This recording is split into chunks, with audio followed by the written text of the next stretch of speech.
Hey everyone, welcome to Pinot and Policy, where we have conversations about government policy, politics, and some wine and levity mixed in. We are your hosts, Rafe D'Amico, my co-host Eric Settle. We try to bring interesting perspectives on these topics. As a Boomer and Gen Xer, we try to find commonalities not only between our generations, but as individuals on the different views that we bring. We hope to have civil discourse on what at times can be contentious topics so that we can better understand the varying perspectives in the U.S. and the world. Right. So And unlike the Abby Phillips show, we never yell at each other. we might speak loudly, but we don't yell at each other. We don't get That's upset with that's each true. other. That's true. Well, hey, Ray, nice to see you. And see you have a seasonal hat on there. It's almost time. I do indeed. I do indeed. Yeah, we I guess a couple preseason games into the mix, and the regular season will kick off soon, coming off of a Super Bowl victory. So we can still walk around with our chest puffed out a little bit in I, Philadelphia. I have to tell you, it's really very cool when you realize that you're the defending Super Bowl champions. It really was a great year last year, and until we get punched in the mouth this year, I think we're champions until somebody dethrones us. So looking forward to it. A big opening night against the Dallas Cowboys on September 4th, which is Indeed. always the game. That those games are the Dallas Eagles game is always a big game, but the year you win the Super Bowl, we're featured on Thursday night for the whole country to watch. So that'll be a lot of fun. Well, Eric, I'm excited for that. I'm excited and glad you recognized my Eagles hat, but I'm a little disappointed you didn't really recognize or comment on my beautiful new painting that's behind me. That is, Rafe, that is really a beautiful, as the season, as our season comes to an end, one more beach scene in France by Claude Monet. You are, if nothing else, a man of culture and taste. Well, special thanks to our sponsor, Samsung TVs, for making this image possible. So as we like to say at the beginning of these calls, what we're going to talk about for the next few minutes is our personal views and not the views of my law firm, Royer Cooper, Cohn and Braunfeld, or in case of Rafe, Ad Fontes or other organizations that he is affiliated with. It's just us. We solely So want these views yeah, for better or worse. right. So we made it to episode 12. This is exciting. I must tell you, there's a lot going on. We haven't been on in about a month, and so I don't know. Nothing's happened between the middle of July and the middle of August. But It's been boring to say the least. yeah, We had what I a really, we had an Alaskan summit, right? right. I feel it's funny. I feel terrible for the news media because historically, the second, third week of August is the quiet time in the summer, and most of your major news anchors have planned to go away with their family for a couple of weeks during that time. But this year, there is no rest for the weary. Everybody got their butts to Anchorage, Alaska last Friday for the summit of President Donald Trump and President Vladimir Putin. And we'll talk a little bit about what happened last week and what happened in Washington on Monday. We'll also talk a little bit about some of the issues going on with the DC museums and what's going on in general in DC. I mean, one of the things that's happened since we were last together is the president announced a takeover of the DC Police Department. We'll talk about that. And, my thought is, who doesn't want more security in our nation's capital? But we can talk a little more about that. We'll talk about the Pennsylvania budget, which is still not done. It is the middle of August, as everybody knows, or I guess I only know because I used to do this. It has to be done July 1st, so we are 6 weeks behind. And for those of us in the Philadelphia region, SEPTA hangs in the balance. And we'll talk about whether Governor Shapiro, who, as you know, I'm a big fan of, having formerly served on his transition team, can Josh get this done? And I'll give you some insights that I picked up along the way with some of the folks who are involved. And then the last on the politics side, Larry Krasner, the DA of Philadelphia, actually will have an opponent whose name will be familiar. He's running against Judge Duggan, the gentleman that Patrick Duggan that he ran against in the primary. He's going to be running as an independent, but for all intents and purposes, he's going to be the Republican candidate. And so it will be interesting to see what happens in the election in November. That's a lot. So we've got peace summits, we've got SEPTA strikes, we've got elections for not attorney general, for DA. DA. Thank you, district attorney. No shortage of topics. So what do you want to kick it off with, Yeah, Eric? let's start. Let's start with what has really been the big story of the last month, which is the war in Ukraine and the effort by the president to bring it to an end. So let me just say from the outset. I mean, I think everybody agrees that the war in Ukraine has been a terrible thing. It's gone on for almost 3 years now. Almost 1 million people have been died or injured because of it. We need to find a way to bring some peace there. And I give the president an enormous amount of credit for stepping up to the plate to say, I can figure this out. But I have to tell you, watching the coverage last week and this week and up to today, I give him credit for trying, but what I'm seeing is nothing's going to happen. I just feel like I'm sad because I don't know, Rafe. Or is there going to be a large swath of Ukrainian land that is carved out and given to Russia as a form of appeasement that is eerily similar to Neville Chamberlain flying from London to I guess it was Munich, right?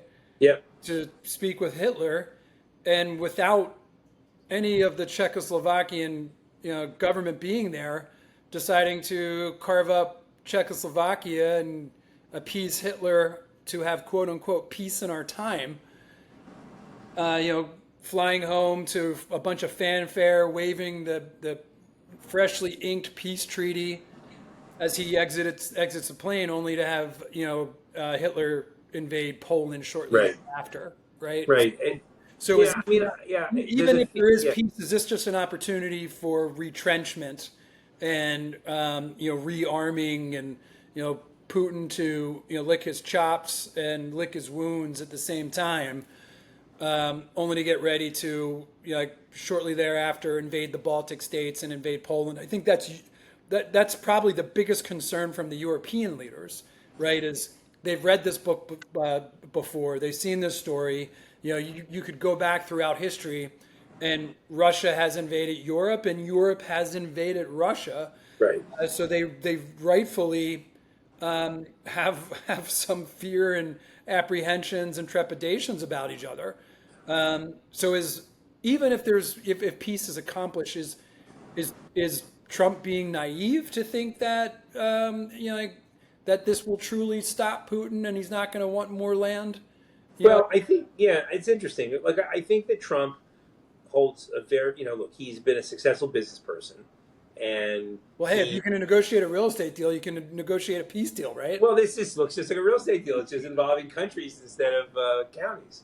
No, I think what Donald Trump doesn't appreciate is that Vladimir Putin doesn't want Ukraine to exist, because Ukraine is an example of a Slavic nation that is attempting to live free and independent and join the family of nations in Europe. They want to, I've had a chance to travel to some of the former Soviet republics in Europe, and they're very kind of cool countries. These are countries that have long histories of their own, and they want to live independently and be able to be Ukrainians or Croatians or Slovakians or Slovenians, and Vladimir Putin doesn't like that. In other words, he likes his country, and so Ukraine is a symbol of everything he doesn't want. And so the question is to your point is can peace be brokered by carving off a part of eastern Ukraine, and in exchange for security measures by the West? I mean, the answer is probably. And whether that then has him looking to, look at some of the other Baltic nations and do this elsewhere, I don't know, but I will tell you what is amazing. And if we talked about people on vacation in the middle of August, people who are really on vacation are leaders of European countries. Because you know that pretty much nothing happens in Europe in August except, tourism. So the folks that the folks that showed up to be at the White House on, I would say, 2 or 3 days' notice is pretty amazing. In fact, it was funny because I was laughing that the meeting went so long that the president invited everybody to stay for dinner. And you can imagine the phone call down to the White House chef going, "Hey, I've got 7 presidents staying over for dinner. What can you whip up for us?" Yeah, I mean, it is pretty impressive that the turnaround time of such a meeting, and hopefully there are subsequent bilateral or trilateral talks. One thing's for certain: we are living in incredibly fascinating and interesting times, right? Like there truly is never a dull moment. As a lover of history, we're certainly in the middle of incredibly pivotal times with massive consequences at stake, right?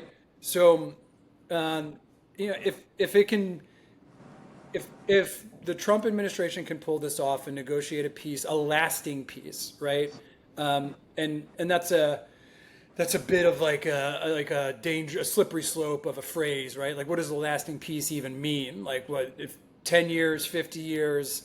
Like, when is that peace actually disturbed, right? When I mean, Rafe, begin, I'd just be happy with a ceasefire. right? In other And words, one of the things we've talked about with Ukraine is whether Ukraine ends up looking like South Korea, North Korea. That are technically still a war. In other words, there's it's sort never of been an a armistice, peace. right? Yeah. There's never been a peace between them, and that's the interesting part is that even just getting to the ceasefire part, like which the European leaders were clear that this is something that has to happen, and the president is sort of shaking his head and going, "Yeah, that's not where Vladimir said to me on Friday." He says, "We'll just get right to a peace agreement." In the meantime, people are literally dying every day in Ukraine, attacked by Russian missiles and drones. I mean, at least get there. So, I mean, I think the only way anything happens is if the president is willing to put real pressure, real sanctions on Russia. And it's interesting. We talked about a moment ago about how Congress is sort of abandoning their duty to be part of an American government. In this case, the United States Senate has said to the president, "We've got 78 senators ready to vote for a sanctions bill, and we want to give you that sanctions bill so you have leverage to negotiate with Vladimir Putin to get him to meet with Zelensky, to get him to meet with the three of them." And apparently right now the White House is saying, "Well, we don't want that." And that's really troubling. It is troubling. I mean, I have to imagine there's a strategy and agenda in place that we're not privy to, and hopefully it's one that's very thought out and leads to a positive outcome. But like we don't know, and maybe like you can speculate on what's going on and how other geopolitical events that are occurring are related, and like obviously there's a massive tariff on India right now, and the U.S. and India were close to striking a trade deal, and then the two sides just hit the eject button, bailed, and the U.S. slapped ridiculously high tariffs on India. Well, it just so happens that India is I think the largest buyer, or definitely one of the largest buyer of Russian oil right now, right? I mean, China and India are buying the most of it. China has basically stayed the course.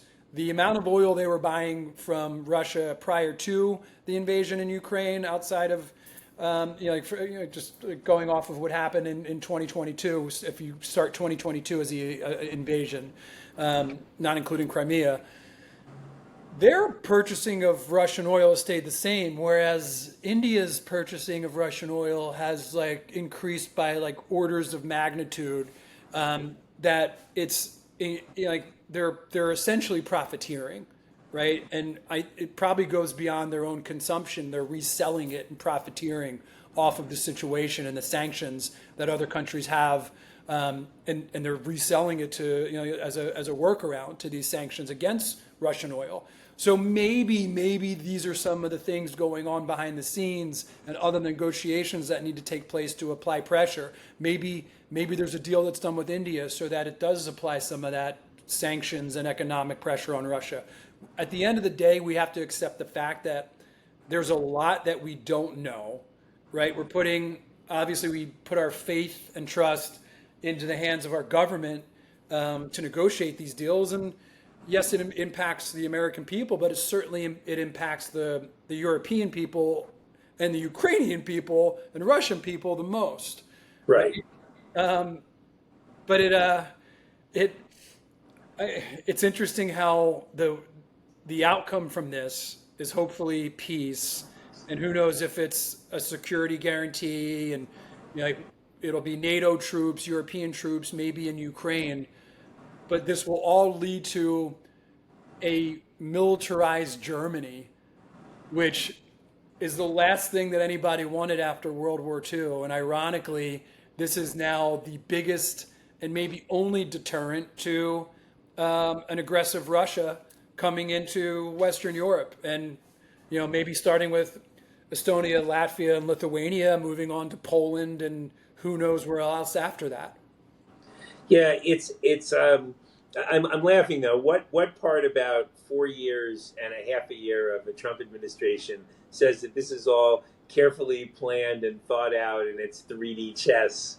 I mean, the only thing I can think of is that at the end of the day, the president would like the war to end.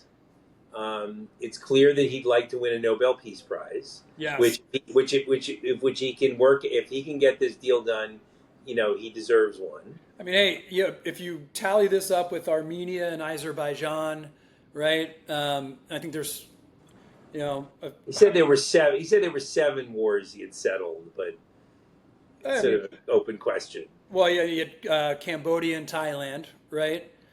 It'd be nice to see some of the conflicts in the Middle East, especially Gaza, subside or have.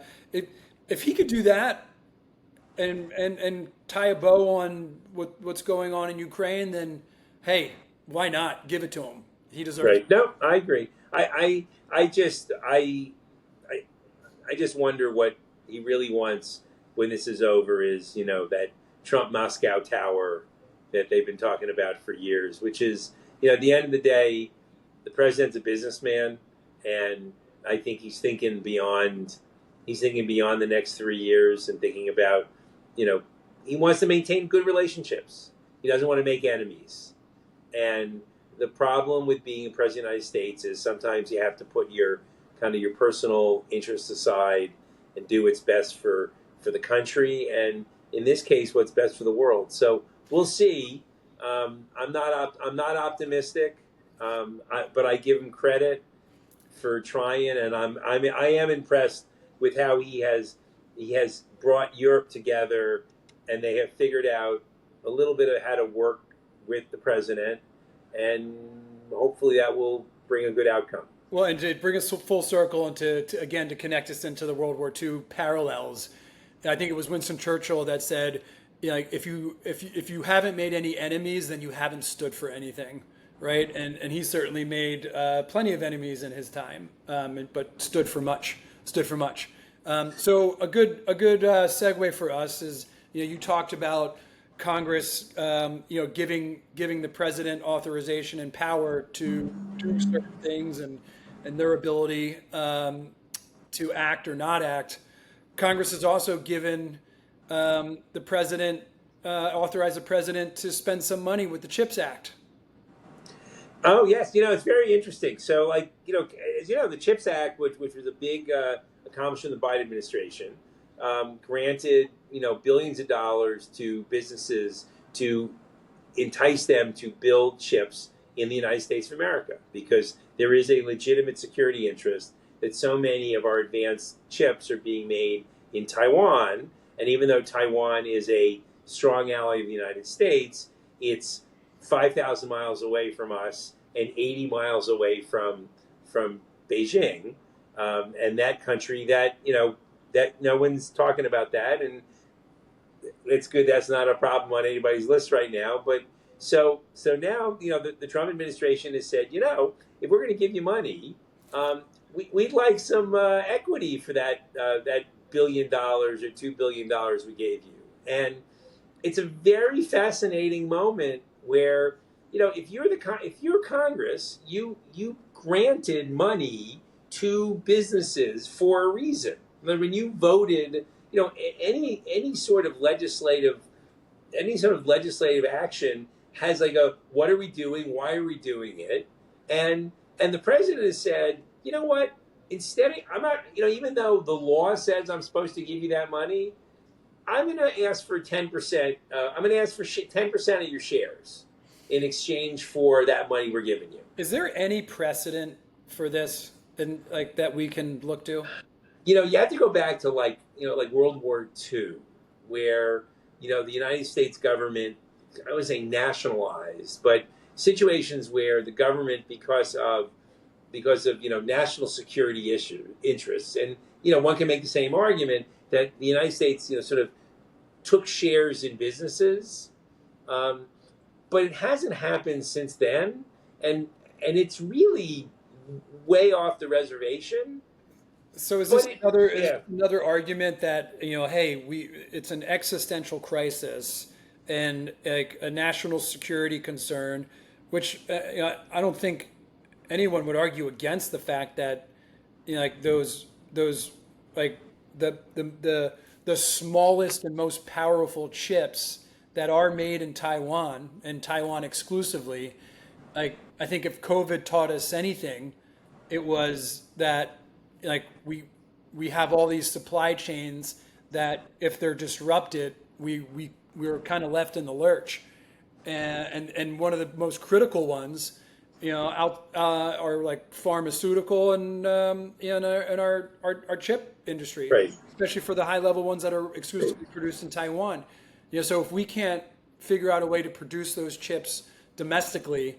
And if global trade continues to unwind, or if there's a major conflict in the world, there's no doubt it's a national security. Right. So I'm not disagreeing that the government.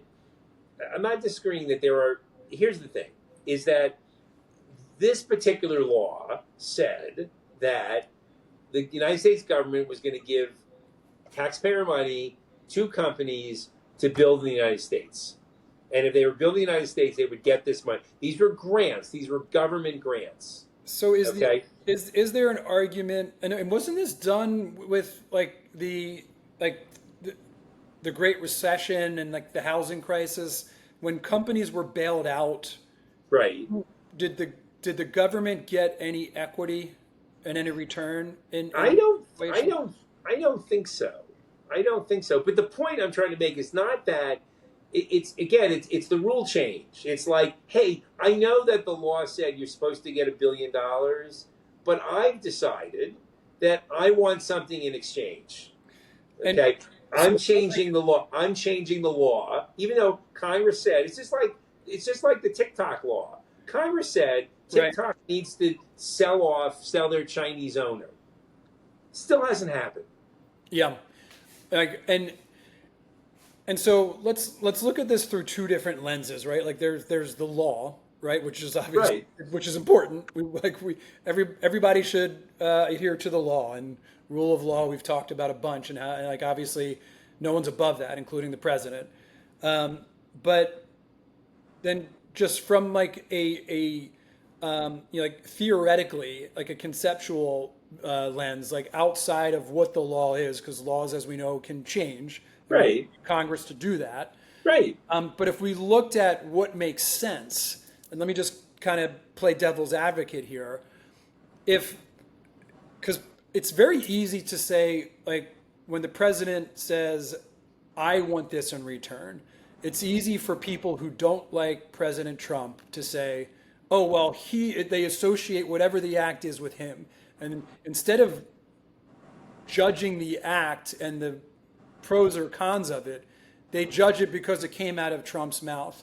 Well, Okay. for better or worse, if we take Trump out of the equation and change the I to the U.S. taxpayer, right? If the U.S. taxpayer is making an investment in a company, right, then does the U.S. taxpayer deserve to reap some of the rewards and benefit from that company that's going to be given an advantage over other companies? Yes. Yes. The answer is that it could have been that, and this is the point I'm trying to make. I'm not saying that there's something kind of wrong with the conception of saying, hey, if we're going to give money to major corporations to do something, we're going to grant them money, that it's not a terrible idea to say, hey, we want something in return, other than, by the way, having chips made in the United States, which creates jobs and creates more security for America. So when you look back and you say the law said, I'm going to take taxpayer money and I'm going to build up the chip industry, the domestic chip industry, which is going to be good for America. So that's why I took $1 billion of taxpayers' money to do that, and that's fine. What I'm objecting to is that's not what the law said. Yeah, yeah, In yeah. other No, words, if you wanted to say, okay, Congress, here's the difference. If the president wanted to go to Congress and say, listen, I would like to amend the CHIPS Act. Okay, I'd like to amend the CHIPS Act that says for this $1 billion they were going to get, okay, now I want 10% of the company. And the right, Congress says, you know what, Mr. President, that's a reasonable thing to do for the American people. We're going to do it. They pass it. He signs it. right. So that is the ideal scenario. That would Well, that is the way laws are written and amended. yes, and Okay, that is what should be done. that is what you do. Not, I have a better idea. Yeah, Joe Biden gave away taxpayer money, so I'm going to fix it. yeah. And I don't know if that's being done through an executive order, and we've certainly talked about that, but this continues to shed all these actions in general. It's like the like consolidating of central power in the U.S. is something that certainly did not start with Trump, and it's certainly not a Republican or Democrat, exclusive to one party or the other, right? Right. We have seen more and more of these EOs as we continue to march through time, and both parties. Right, but what we've never seen is a continual effort to look at a law that's been passed and say, I'm not following that because I don't like it. Which brings us back to Congress. Congress needs to step up and Congress needs to step up and say, Mr. President, we passed the law the way we did it. If you want to amend it, come back to us. yeah. But instead, it's like, I don't like this. I want to do something different. And It'll be interesting to see how that plays out. So, and I want to keep us conscious of time here because we're getting close right. to the 30-minute mark, and I know we had a lot to get to. So, what do we have next on the docket? Right. So, all right. So let's talk about. Let's talk about something else that is objectively maybe a good idea, but again, but in this case, when the president decided to take over the D.C. Police Department. Oh God. Okay. The fact of the matter is that there's a law that allows the president, in times of emergencies, to take over the D.C. Department for 30 days. So he was allowed to do that. Okay. And the question becomes, is it a good idea for the president to, again, take over a police department of an American city? In the case of D.C., he has the right to do it. Obviously, he did it because he felt that crime in D.C. was out of control, which objectively it isn't. But the fact of the matter is having more police on the street, having National Guardsmen on the street, having ICE agents on the street does make it safer. I'll tell you a story completely unrelated. Last week I was in Center City. I was in Center City for an event, which we'll talk about in a second. And I wanted to get money out of an ATM machine. And at the Wells Fargo branch at the corner of 16th and Market, kind of the middle of Center City, okay, they have two ATMs that used to be able to access by using your ATM card to open the door. Mm-hmm. Okay, so when I arrived there at about 5 o'clock, neither of the ATM you can now access through using a card. They're both closed. Okay, and as I stood at the one near the door closest to the branch people were leaving, and I'm standing at the door holding up my ATM card, and the staff is saying it's closed. You can't use it. And I said, and literally I said, could you open the door? I can't even hear. Like, he's talking to me through what is very thick glass, and I'm in a suit at 5 o'clock in the afternoon in Center City. You wanted him to profile you. I wanted him to profile. I wanted him to at least feel comfortable enough to open the door a crack so he could tell me what he was saying. Well, it brings new meaning to the term banker's hours, certainly. But the point is, it was like, it reminded me, someone who, spends a lot of time in Center City, but also spends a lot of time in the Philadelphia suburbs, is that obviously they're very afraid. It was time to go home. Okay. No one was going to let me use my ATM card. Well, yeah, there's a lot to unpack there, right? It's like you could have somebody who's just punching a clock and it's like, hey, my shift is done. I'm out of here. Right. Like clear rules with you can access up to a certain time. It's after that time I'm out, right? But then there's the other factor, which I think plays into it, and is the reason why there are these strict rules with timing, is because people don't feel safe in a lot of large U.S. cities right now, right? And that speaks directly to what's going on in D.C. Right. And then the point I'm trying to make is, he wouldn't even open the door. I'm not asking him to even let me use the ATM machine. I was just asking him to open the door wide enough so I could hear what he was saying.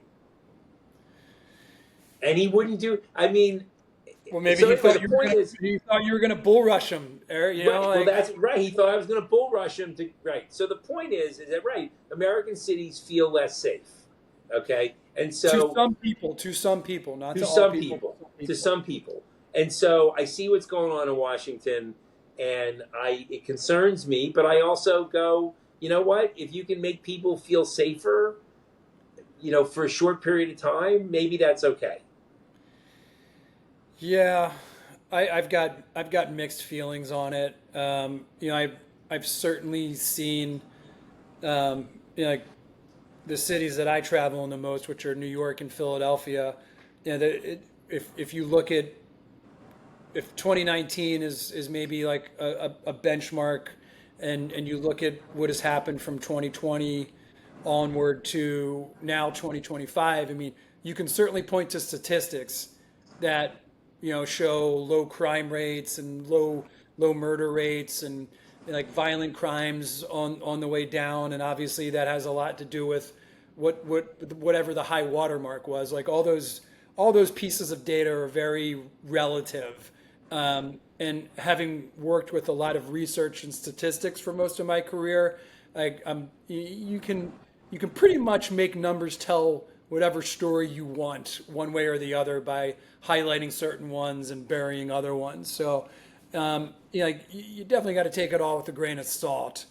But if you just go by anecdotal stories and how people feel, right, versus the hard data, you talk to a lot of people, and anecdotally and emotionally, they don't, and it's probably very split politically. If you talk to a lot of Democrats, they're probably going to say they feel fine and safe. You talk to a lot of Republicans, they're going to say I don't feel safe, and I don't go into cities anymore. I'm sure that would be bifurcated and have some direct links to political voting. And very much rooted in people who live in cities versus people who live in suburbs. You live in the suburb, right? Suburbs, and coming into the city can maybe feel a little unsafe at times. Well, and what I would tell you is what that to me, it was a rude awakening as to how unsafe some people feel in the city. And That I otherwise a non-threatening upper middle-aged man in a suit, it felt to me like I was a threat to them. a boomer from Bryn Mawr. A boomer from Bryn Mawr. Well, so So, that actually that so does tell me. speaking Wait, that does tell me. speaking of Bryn Mawr, Yeah, wait. let's talk Let's about the budget. Let's no, talk about let's hit Krasner first because it ties in directly to what we're talking about, right? right, In the sense of like one of the reasons why people get upset with like crime and policing in cities is one of two things they are happening in their minds and opinions. One, there is not enough of a police presence, or the police presence that is there is actually not policing, or the police force that is there is doing their job in policing and they're arresting people, but then once these people are arrested, they are not prosecuted, which is really a right, decision that is left up to the district attorney. The district attorney in Philadelphia is Larry Krasner, and there are a number of people who feel like, like Krasner has not done his job to put criminals away, and he's pandering to get votes from communities that typically have had a high percentage of crime in those communities or people that are arrested in those communities. And if you can avoid that happening, and again, it goes down to the statistics, like, and if you can say, well, hey, crime is down and we've had a record low amount of violent crimes, well, how are those violent crimes tabulated? Are they tabulated by just the incident? Or are they tabulated by somebody being convicted? And if somebody is actually not tried, then they're certainly not going to be convicted. So if you're just releasing criminals or people who have been like I guess potentially charged with a crime, and you're not right. charged. Well, what they're doing, I mean, what they're doing, like what the DA's office does, is obviously in an effort to adjust kind of the social impact of criminal justice. The DA's office often, will charge people, but charge people with lesser offenses. Will plead cases instead of trying somebody for an armed robbery. They'll plead it down to an aggravated assault. Or in other words, that's the idea is that you're not, you're just not being tough enough on the criminals that you've identified. And does that change the data? Right. Well, right. Well, that's and It's a way of cooking the books. could be. And what's interesting about what's going on in that race is, obviously he's now running for re-election for a second time. He had a legitimate opponent, Judge Duggan from the Common Pleas Court, who lost to him pretty handily, and he's been recruited by the Republicans and basically by the Republicans to run as an independent. So he's going to run as an independent. So come November, there will be a choice for DA, and independent voters and Democratic voters who didn't come to the primary, because again, the primary turnouts were incredibly low. So come the general election, again, it's not going to be a super high turnout election anyway because it's an off-season election, but there might be an opportunity for change. Yeah, there's nothing at the top of the ticket that can carry one party or the other. So it's going to be an interesting race to follow. I'll be voting. I'll be following and voting as a Philadelphia citizen. I think I know who I'm going to vote for. But I did kind of cut you off, Eric. So Yeah, that's okay. We were talking about being a boomer from Bryn Mawr. I was going to talk about the Boomer from Pennsylvania Bryn Mawr. budget. So yeah, I mean, how close are you to the Bryn Mawr train station? I'm only about a mile from the Bryn Mawr train station. So Okay. the idea of the main line train station, the main line train line, which is the Philly to Malvern line going dark on September 4th, is a real possibility if they do not come up with funding in the Pennsylvania budget for SEPTA. And it's been a really interesting moment to watch. There have been over the years sort of fights over the budgets. There have been fights over SEPTA, but we've never quite seen it this ugly. The gentleman, the Senate Majority Leader, Joe Pittman from Indiana, Pennsylvania, who I had the privilege of working with when we did Act 62, is now the second highest ranking senator, and he gave a speech last week that sort of said the quiet part out loud about southwestern Pennsylvania and central Pennsylvania and how they feel about funding Philadelphia, which is they feel like they've been getting the short end of the stick for years, and they've had it. What's the shortfall? A couple $100 million? I mean, I can just sell this painting. Yeah, well, that's true. If I'm, it, I'm happy to cover it. What's the no, deficit? well, it's probably $500 million is what needs to come to SEPTA to keep SEPTA running. And like in any budget situation, you got to figure out how it all fits together. And the other part of what's going on is this, I would say resentment that is rearing its head because after all, Governor Shapiro is from the Southeast, and he's very SEPTA being eliminated from SEPTA being cut, being closed would be a disaster for the Philadelphia region. Well, I would love to know what percentage the Philadelphia region accounts for as far as revenue that comes into the state. So Right. is that in balance? No, And it's I not. don't know if that ever is. In If fact, Philadelphia is accounting for, say, if the Philadelphia region is counting for 70% of the state revenue, then does that mean 70% of the expenses are being spent on the Philadelphia region? Probably not. I would argue that the Southeast is probably subsidizing the rest of the state. well, it's an interesting issue because one of the things that came out of Senator Pittman's speech was a Democratic state senator introduced a bill to create taxing districts that the Commonwealth be broken up into three taxing districts, sort of southeast, central, and southwest, and that the revenues from those areas would be used to fund projects in those areas, which of course is not going to go anywhere because that doesn't help. I mean, essentially what that senator did was call Senator Pittman's bluff and say, hey, okay, you're right.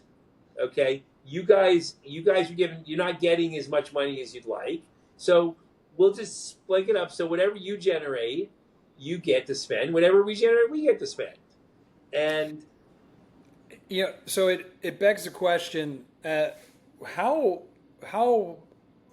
much of this is going to play out in other states, and then on a federal level?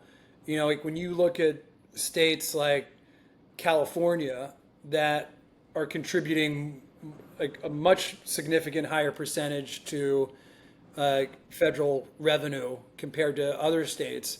When do states start saying, "Hey, like we're giving more, we should receive more," and other states that are like net negative that receive more money from the federal government versus money that they give to the federal government? As we continue to play this out, and as states have budget shortfalls, and the federal government starts having budget shortfalls, are we going to start seeing more, uglier situations like this where we're going to have to make some really tough decisions? well, this is part of the problem with the divided government and part of the red-blue divide we have in this country, and even things we've seen the president do, saying, I don't want to give money to blue states because they're blue states. Which, and that directly affected this situation because, the last time there was, like a budget deficit with SEPTA, I believe the funds were taken from some federal agency, so like a transportation agency.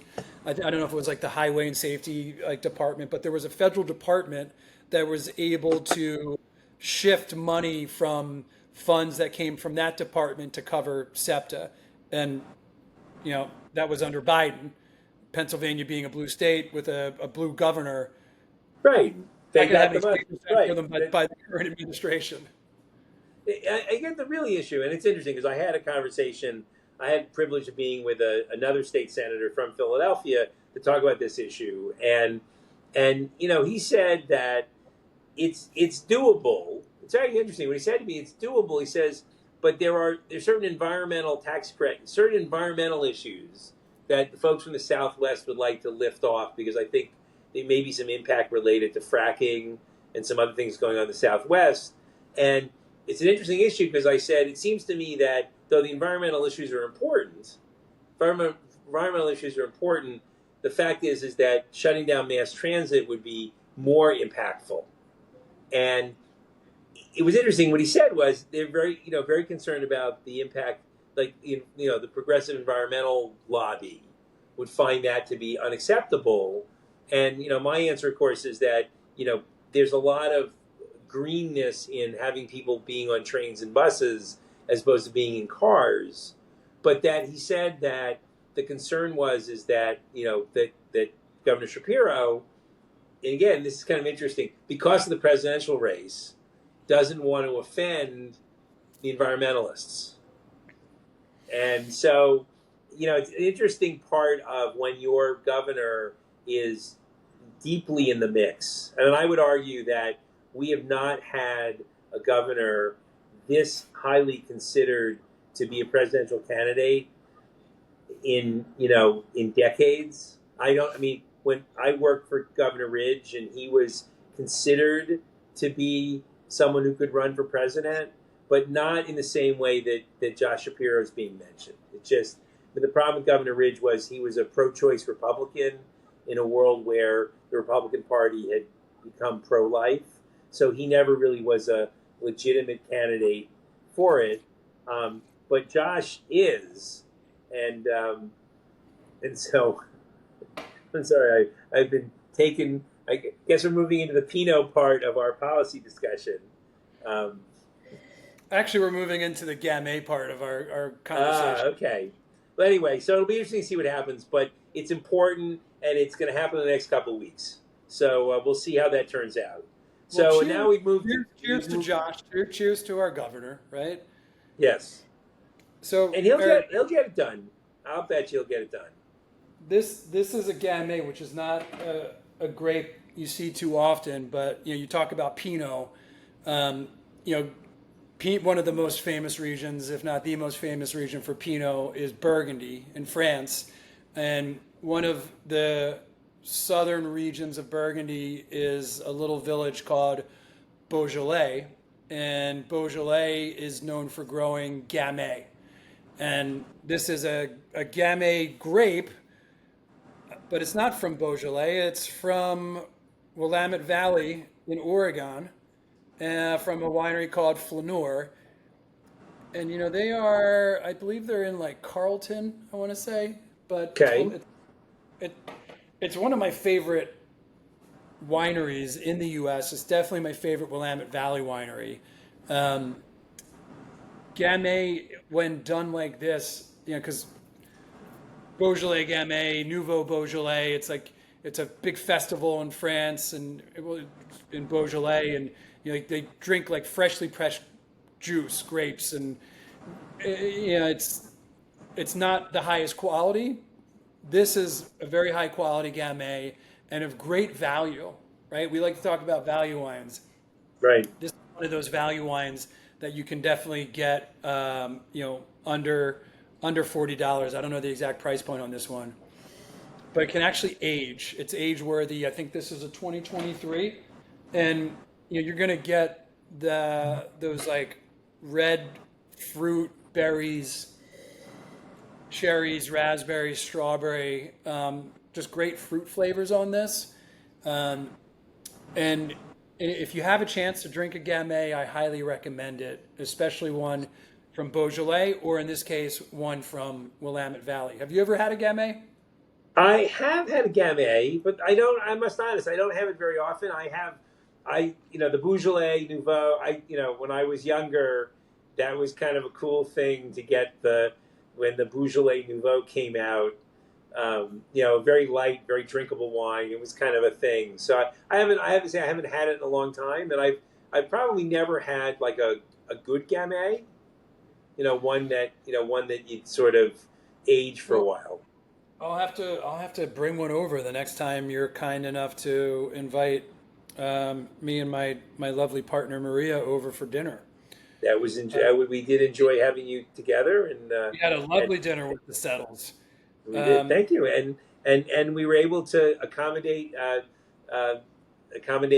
eating preferences, which are vegetarian and gluten free. And I must say, for those of you who have people over for dinner, you will often do what we call menu clearance, and someone will often say, "Oh, I eat everything," or whatever. And sometimes you get a little more complicated. And the truth is that if you really enjoy cooking, which I do, it's actually a challenge because we cook within kind of the areas that we're most comfortable with. But if you tell me I've got someone who is vegetarian or vegan or gluten free, it gives me a chance to say, okay, I know about those things. I know people who have that. I've eaten vegan, I've eaten vegetarian, I've eaten gluten free, but I've never had a chance to cook it, and it came out great. It really was great. It was fun to have you guys over. you and Robin And definitely rose to the challenge. You made it. You prepared a lovely dinner. It was a beautiful evening.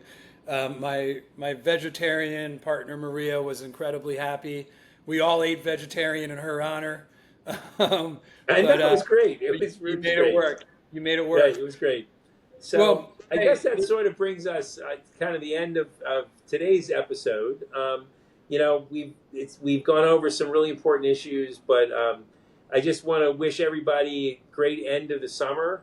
happy Um, Labor Day, right? Coming Happy up. Labor Day. I'm actually going to go explore a new wine region in September. Going to go check out the Rhine Valley Love and it. if I can come back with some Riesling stories that we can share with everybody on Pinot and Policy. So in the I meantime, I'm Eric Settle, my partner Rafe D'Amico. We appreciate if you have time, watch us, comment on us, ask us what other topics we want to talk about. And like and follow. Like and follow. right. And until then, everyone have a great night. Thanks, Rafe. Thanks, Eric. Thanks, everyone.